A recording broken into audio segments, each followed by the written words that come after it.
Hello, thank you for watching my video. My name is Jarrell Aiden Mercurio. Today we're going to be dealing with half-truths. Well, we know that if something is half true, then it's half bullshit. We are to remove all leaven from everything and cast it aside.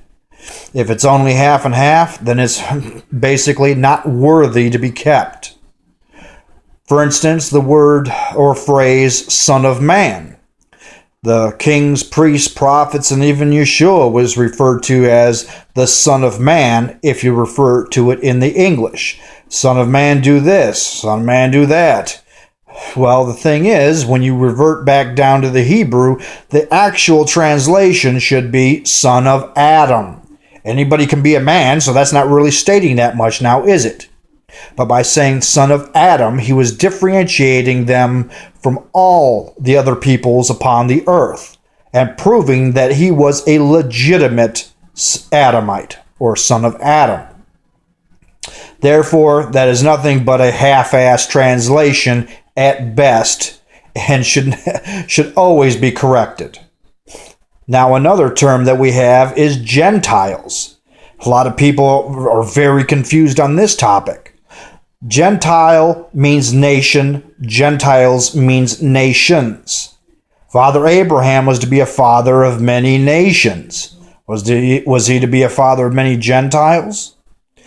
Now, the word Gentile can either mean Israelite or non-Israelite, depending upon the context of the passage. Therefore, if they're talking about Gentiles, like Judah was to be a light unto the Gentiles, they are talking about how the house of Judah was to be a light unto the Israelite nations, as the contract reestablished by Yeshua's crucifixion and resurrection was stated specifically to be with the house of Judah and the house of Israel alone. Trying to include everybody in under that family contract is nothing but pure communism and is not to be tolerated. Now, some people might say, well, how can Yeshua be the Son of Man or a legitimate Adamite since one of his foremothers was a Moabite? Well, you have to look into the context of that. Obviously, his extremely long and pure bloodline would not include such impurity. If you look at it, she was not an actual Moabite by race or blood, but Israel had conquered several lands and retained their names.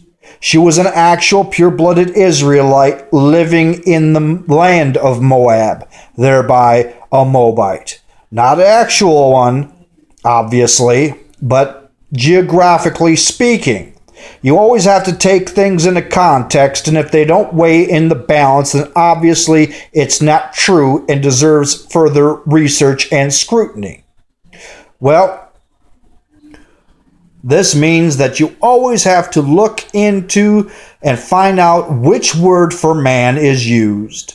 The context of the word Gentiles to determine which group of nations it's talking about, either mankind or humanity, and also when dealing with certain individuals that are important for some reason, always differentiate and know if they are that people by blood or geographically speaking. There's a lot of confusion on this, so everything has to be researched and found out and compared and weighed in the balance. Well, thank you for sticking with me this far. Hopefully you learned something. You had a little bit of fun.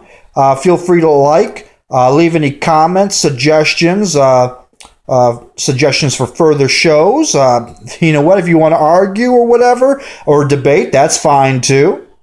Because, you know what? Men can handle that, and we shouldn't shirk from that. But the evidence is on our side, so you know what? Those who speak the truth should not be afraid to defend it, just like those who do not exert their rights have none. So you know what? Everything must be tested, so feel free. I also appreciate subscriptions, being subscribed to my channel, and posting at least one of my videos on your page to generate interest and revenue. Thank you very much, and you have a nice day.